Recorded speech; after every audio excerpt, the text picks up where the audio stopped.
চট্টগ্রাম বিভাগে নদীর পানি আগামী দুদিন সমতল থেকে দ্রুত বৃদ্ধি পেতে পারে এবং চট্টগ্রাম, কক্সবাজার, বান্দরবান, খাগড়াছড়ি, ফেনী, কুমিল্লা, নোয়াখালী, লক্ষ্মীপুর জেলার কতিপয় নিম্নাঞ্চল প্লাবিত হতে পারে। আজ শুক্রবার পানি উন্নয়ন বোর্ডের বন্যা পূর্বাভাস ও সতর্কীকরণ কেন্দ্র থেকে নদ-নদীর পূর্বাভাসে এসব তথ্য জানানো হয়েছে। পূর্বাভাসে বলা হয়, চট্টগ্রাম বিভাগের মুহুরী, ফেনী ও গোমতী নদীর পানি সমতল হ্রাস পাচ্ছে। অন্যদিকে হালদা, সাঙ্গু ও মাতামুহুরী নদীর পানি সমতল বৃদ্ধি পাচ্ছে। এছাড়াও দেশে এবং উজানে ভারী বৃষ্টিপাতের কারণে চট্টগ্রামে পাহাড়ি ঢল বাড়তে পারে।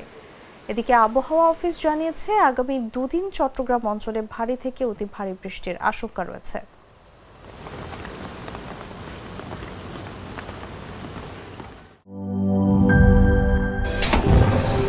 ফাংশনালিটি ও নান্দনিকতার পারফেক্ট কম্বিনেশন। সায়েন্টিফিক নজল ও ব্রাস বার্নার ক্যাপ 50,000 বার। অটো ইগনিশন 25% পর্যন্ত গ্যাস সাশ্রয়ী। আরএফএল গ্যাস স্টোভ নিরাপদ ও গ্যাস সাশ্রয়ী।